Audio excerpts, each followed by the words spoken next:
नमस्कार, मैं डॉक्टर जितेंद्र कुमार आपका जेके बायोलॉजी क्लास में स्वागत करता हूं। आप जेके बायोलॉजी क्लासेस को देख रहे हैं, पसंद कर रहे हैं, शेयर कर रहे हैं और सब्सक्राइब कर रहे हैं, ये हमारे लिए खुशी की बात है। और आज मैं आपको इस वीडियो में CSIR 2019 के दिसंबर के सवाल का एनालिसिस करेंगे और समझेंगे कि किस तरीके से सवाल को बनाना है और सोचना है। और हम यहाँ पर ये भी बताएंगे कि आपको क्या क्या चीज पढ़ना चाहिए ताकि आपको इसको बनाने में सुविधा हो। तो चलिए हम लोग यहाँ पर देखते हैं। जो पहला सवाल पूछा गया है, इंट्रैक्शन एनर्जी वैक्यूम में 500 किलो जूल प्रति मोल है और आपको पूछ रहा है कि वाटर में क्या होगा। बिल्कुल कूलम्ब्स लॉ पर बेस्ड है। जानते हैं कि अगर वाटर में डालेंगे तो घटेगा, और घटेगा कितना, डाइलेक्ट्रिक कांस्टेंट के बराबर। और डाइलेक्ट्रिक कांस्टेंट वाटर का 80 होता है, तो आप इसको क्या करना पड़ेगा, 500 डिवाइड बाई 80 करेंगे तो हमारा जो वैल्यू आएगा -6 किलो जूल प्रति मोल आएगा। और आप आसानी से बना सकते थे इस सवाल को अगर आपको डाइलेक्ट्रिक कांस्टेंट की वैल्यू मालूम हो। नहीं मालूम हो तो बनाना ठीक नहीं है, क्योंकि मिस्टेक हो सकता है। ये दूसरा सवाल है, बिल्कुल क्लासिकल सवाल है। इस तरह के सवाल कंसिस्टेंट पिछले एग्जामिनेशन में भी पूछे जाते हैं, और अगर आपको पिछले एग्जामिनेशन के सवाल को देखे होंगे तो आप इसको भी बना सकते हैं। तो ये क्या पूछ रहा है कि आपके पास एमिनो एसिड में कौन सा जो स्टेटमेंट है बिल्कुल सही है। तो पहला स्टेटमेंट दिया हुआ है कि प्रोलीन जो है बहुत ज्यादा अमाउंट में अल्फा हेलिक्स में पाया जाता है इन ग्लोबुलर प्रोटीन में, कि जो कि सही नहीं है। अल्फा हेलिक्स में प्रोलीन्स नहीं पाए जाते हैं, जनरली नहीं पाए जाते हैं, जो कि ठीक नहीं है। तो स्टेटमेंट तो गलत हो गया। आगे जो है कि both isoleucine threonine can exist diastereomers not mirror image, बिल्कुल सही है कि दोनों जो हैं बोथ आइसोल्यूसिन और नॉट मिरर इमेज हैं। तो ये जो स्टेटमेंट है बिल्कुल क्या है, सही है। जबकि अगर साइड चेन और पीके ऑफ एसडी की बात करें तो मोर है, जो कि गलत है। पीके ए ऑफ एस्पार्टिक एसिड 1.89 जो कि लेस होता है कंपेयर टू ग्लूटामिक एसिड। और ये काफी महत्वपूर्ण है, ध्यान रखना चाहिए। दोनों का पीके काफी फ्रीक्वेंटली पूछे जाते हैं। अगले जो कहानी है, डाईहाइड्रल एंगल का of proline is more restricted than psi than 5 dihedral, जो कि स्टेटमेंट सही नहीं है। इसको ध्यान रखना है। और आपका स्टेटमेंट नंबर 2 क्या हुआ, बिल्कुल सही हुआ। आगे हम अगले सवाल को देखते हैं। यहां पर हम देख रहे हैं क्या कि आपसे पूछा जा रहा है कि delta G of ATP hydrolysis, मतलब जब एटीपी से एडीपी बनता है और फास्फेट बॉन्ड का रिलीज होता है, तो आपको बताना है कि कैसे डेल्टा जी चेंज होता है और मैग्नीशियम कॉन्सेंट्रेशन के साथ। तो अगर आप जानते होंगे कि मैग्नीशियम जो होता है एटीपी से बाउंड होते हैं, और ये दोनों फास्फेट बॉन्ड को रिलीज करने में मदद करते हैं और आसानी से रिलीज हो पाते हैं। तो इस वजह से हम जानते हैं कि जैसे जैसे कॉन्सेंट्रेशन मैग्नीशियम का बढ़ेगा, आपका जो डेल्टा जी है फ्री एनर्जी चेंज आप देख सकते हैं कि बिल्कुल क्या है, बढ़ते जाएगा। -7 ज्यादा है और -8 पॉइंट क्या है, 5 कम है। तो इस तरीके से इसका जो आंसर होगा बिल्कुल 1 होगा। ठीक है, अब आगे देखते हैं अगले सवाल को।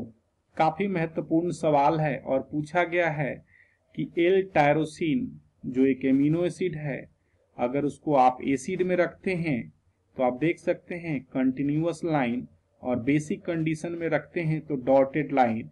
आप यहाँ एक तरह का एब्जॉर्बेंस दिया हुआ है वाई एक्सिस पर, और एक्स एक्सिस पर वेवलेंथ का स्कैन किया गया है। तो दोनों के प्रोफाइल में काफी अंतर है। आप देख रहे हैं एक में ब्लू शिफ्ट हो रहा है और एक में रेड शिफ्ट हो रहा है। दोनों एक दूसरे के अपोजिट चल रहे हैं। तो आप पाएंगे क्या कि इनका मोर एप्रोप्रिएट जो आंसर होगा बी और सी, जो कि थर्ड है। बता रहा है कि एब्जॉर्प्शन बैंड है, लॉन्गर वेवलेंथ शिफ्ट होता है लोअर एनर्जी में, इसको रेड शिफ्ट कहते हैं। साथ साथ अगर दूसरी कंडीशन बेस से एसिड में डाल रहे हैं तो जो shorter wavelength signifying for the higher energy, और इसको हम लोग ब्लू शिफ्ट के नाम से हम लोग जान रहे हैं।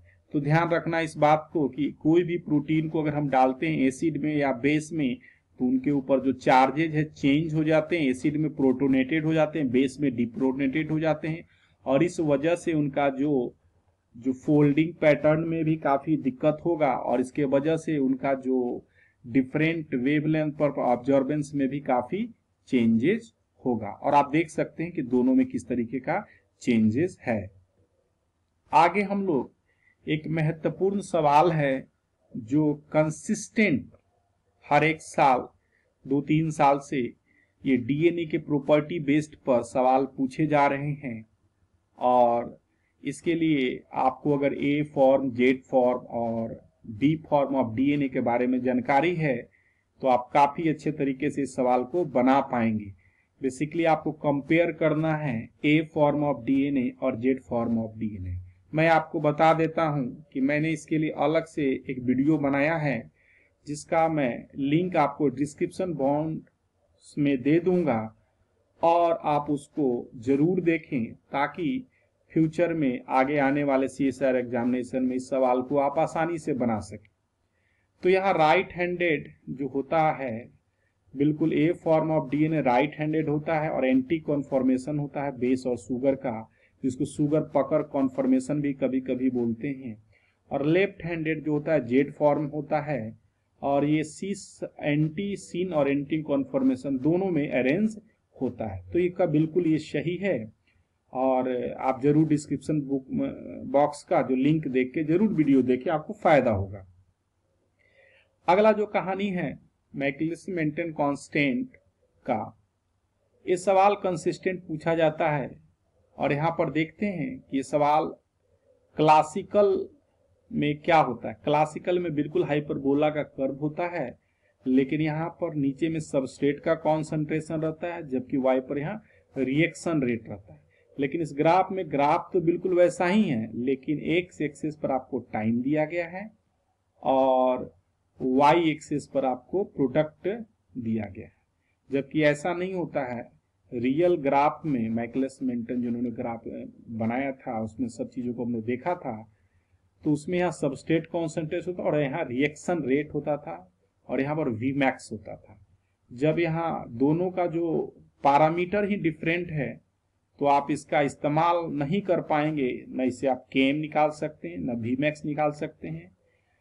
तो ये टॉपिक या ये पॉइंट काफी क्लासिकल है, और इसको भी जानना है कि वी मैक्स क्या होता है, केएम क्या होता है। तो इसके लिए मैंने अलग से एक वीडियो बनाया है, आप डिस्क्रिप्शन बॉक्स में उस वीडियो का लिंक देख के आप उसको देख सकते हैं, ये काफी फायदा होगा। ये सवाल डिफरेंट तरह के कॉम्पिटिटिव एग्जामिनेशन में फ्रीक्वेंटली पूछे जाते हैं। आगे हम लोग देखते हैं which of the following is made 30 residue polypeptide. इस तरीके के सवाल काफी कम पूछे जाते हैं, काफी कंफ्यूजिंग टाइप का यह सवाल है, लेकिन फिर भी हम लोग देखते हैं कि क्या इससे हम लोग निष्कर्ष निकाल सकते हैं। तो नेचर में दो तरह के एमिनो एसिड होते हैं, एल एमिनो एसिड और डी एमिनो एसिड। नॉर्मली जो नेचर में प्रोमिनेंट है एल एमिनो एसिड है, और जो भी प्रॉपर्टीज नेचर की है वो एल एमिनो एसिड बेस्ड है। ठीक उसी तरीके से फॉर आपके इंफॉर्मेशन के लिए जो ग्लूकोज जो पाए जाते हैं generally D form of glucose nature में पाए जाते हैं, और L form of glucose nature में जनरली नहीं पाए जाते हैं। तो यहाँ हमने देखा कि जो रिएक्शन देख रहे हैं, डिफरेंट तरह का ऑब्जर्वेशन देख रहे हैं, जैसे peptide are resistant degraded by the protease, क्या कारण हो सकता है, या red blood cells lyse by the peptide, क्या कारण हो सकता है, या beta mercaptoethanol has no effect on peptide structure. इस सारे के पीछे एक ही कारण है कि जो अगर पेप्टाइड जो हो entirely composed of D amino acid का हो, तो डी एमिनो एसिड पर जो एक्शन होगा बाय प्रोटीएजेस का जो कि नहीं काम करेगा, तो ये आपका आंसर जो हो जाएगा फर्स्ट होगा। चलिए आगे हम लोग देखते हैं, ये सवाल भी काफी महत्वपूर्ण है और कंसिस्टेंट इससे सवाल पूछे जाते हैं इस पॉइंट से। तो यहाँ हम देखते हैं क्या पूछ रहा है कि आपको स्टेटमेंट दिया गया हो तो आपको चूज करना है कि करेक्ट स्टेटमेंट क्या है। तो पहला स्टेटमेंट है B form of DNA 10 base pair पर टर्न, बिल्कुल सही है। और ए फॉर्म ऑफ डीएनए जो आप पाएंगे 2.3 हेलिक्स राइज पर बेस पेयर है। साथ साथ एक जो दूसरा स्टेटमेंट है डी, डबल बॉन्ड जो है ऑलवेज सीस कॉन्फ़िगरेशन में होते हैं, जो फ्लूइडिटी प्रोवाइड करते हैं प्लाज्मा मेम्ब्रेन में, ये भी क्या बिल्कुल सही है। जबकि ये ए और B, DNA provide wider major group and narrow minor group, जो कि इसमें दोनों में सही नहीं है। और ये भी जो स्टेटमेंट है, जो crystalline nature of cellulose, linkage by glucose shop unit, जो कि ये भी क्या है, सही नहीं है। अगर आप वीडियो को पसंद करते हैं तो चैनल को लाइक करें, सब्सक्राइब करें और अपना कमेंट बॉक्स में जरूर लिखें। और मैंने डिस्क्रिप्शन बुक में बहुत सारे लिंक्स दिए हैं जो कि बायोकेमिस्ट्री के लिए काफ़ी महत्वपूर्ण हैं, तो आप उसको लिंक को देख सकते हैं। और thank you for watching the video.